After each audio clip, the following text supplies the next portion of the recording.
नमस्कार सभी को, मेरा नाम डॉक्टर शुभम है। आज जिस टॉपिक के बारे में हम लोग बात करेंगे that is anti asthmatic drug का क्लासिफिकेशन। तो हम बेसिकली अभी 6 टोटल क्लासेस के बारे में बात करेंगे। सबसे पहला जो क्लास है दैट इज़ ब्रोंकोडायलेटर्स का क्लास। ब्रोंकोडायलेटर्स में सबसे पहले आता है beta 2 agonist. Beta 2 agonist can be divided into 2 सब types, non selective beta 2 agonist and selective beta 2 agonist.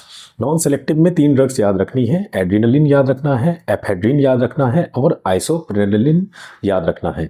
उसके बाद जो अपना सेलेक्टिव होता है उसको फर्दर 3 सब टाइप्स में बांटा गया है, short acting, long acting, ultra long acting. Short acting में कौन कौन से आते हैं बीटा 2 एगोनिस्ट जो कि सेलेक्टिव होते हैं, वो है सैल्ब्यूटामॉल, उसके बाद टर्ब्यूटलिन एंड पिरब्यूटेरॉल आता है। लॉन्ग एक्टिंग में क्या क्या आता है? लॉन्ग एक्टिंग में आता है अपना दैट इज सैल्मेट्रॉल, फॉर्मेट्रॉल, फेनोटेरॉल और बैम्ब्यूटेरॉल आता है। अल्ट्रा लॉन्ग एक्टिंग में क्या क्या आते हैं? अल्ट्रा लॉन्ग एक्टिंग के लिए अपने को निमोनिक याद रखना है, VOI, voice of India. V for वेलेंट्रॉल आता है, उसके बाद O फॉर आता है अपना दैट इज ओलोडेटेरॉल, और उसके बाद I फॉर क्या आता है? इंडिकेट्रोल आता है। ठीक है, इंडिकेट्रोल आता है। ठीक है, उसके बाद आते हैं मिथाइल ज़ैंथीन्स। मिथाइल ज़ैंथीन्स भी ब्रोंकोडायलेटर का सेकंड क्लास ऑफ ड्रग है। तो मिथाइल ज़ैंथीन्स में क्या क्या आएंगे? सबसे पहले आएगा थियोफाइलिन, उसके बाद अपने को क्या याद रखना है? Hydroxy ethyl theophylline. उसके बाद थर्ड में क्या याद रखना है अपने को? कोलिन थियोफाइलिनेट। उसके बाद क्या याद रखना है? एमाइनोफाइलिन याद रखना है। उसके बाद अपने को क्या याद रखना है? डॉक्सोफाइलिन, और उसके बाद डिप्रोफाइलिन याद रखना है। थर्ड जो ब्रोंकोडायलेटर्स की क्लास आती है दैट इज एंटीकोलिनर्जिक एजेंट्स, जिसमें इप्राट्रोपियम और टायोट्रोपियम ब्रोमाइड आते हैं। ठीक है, उसके बाद सेकंड जो क्लास आती है दैट इज ल्यूकोट्राइन इनहिबिटर्स। तो ल्यूकोट्राइन इनहिबिटर्स में 2 सब क्लासेस हैं। पहला है जो ल्यूकोट्राइन के सिंथेसिस को इनहिबिट करेंगे, उसमें आता है ज़िल्यूटॉन, और जो ल्यूकोट्राइन के रिसेप्टर के एंटागोनिस्ट हैं उसमें आता है अपना क्या क्या? उसमें आता है अपना मोंटेल्यूकास्ट, ज़ाफिरल्यूकास्ट, प्रानल्यूकास्ट और आयरल्यूकास्ट आता है। ठीक है, उसके बाद आता है अपना third that is mast cell stabiliser. Mast cell stabiliser में 3 ड्रग्स आते हैं।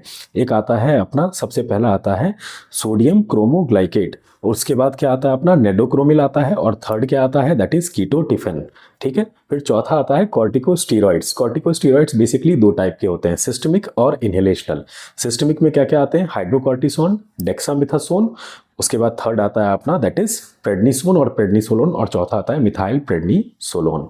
इनहेलेशनल में क्या क्या आते हैं? इनहेलेशनल में अपने पास है बेक्लोमिथासोन, फ्लूटिकासोन, ब्यूडेसोनाइड, और उसके बाद अपने पास आता है साइक्लेसोनाइड, ट्राइमसिनोलोन और फ्यूनिसोलाइड आता है। ठीक है, ये हो गया कॉर्टिकोस्टीरॉइड्स। जो छठी कैटेगरी आती है दैट इज अपना एंटी IgE मोनोक्लोनल एंटीबॉडी, इसमें एग्जाम्पल क्या आता है? ओमालीजुमैब। उसके बाद जो अपना सबसे लास्ट वाला आता है अदर मोनोक्लोनल एंटीबॉडीज, उसमें सबसे पहले आता है that is anti IL-5 monoclonal antibody, जिसमें आता है मिपोलिजुमैब, जिसमें आता है रेसलीजुमैब और बेंड्रालिजुमैब। फिर आता है anti IL-4 and IL-13 monoclonal antibody, जिसमें आता है डुपिलुमैब। ठीक है, उसके बाद एंटी TSLP मोनोक्लोनल एंटीबॉडी, जिसमें आता है टेजेपेलुमैब। ये ओवरऑल पूरा का पूरा क्लासिफिकेशन था किसका? एंटी अस्थमेटिक ड्रग का।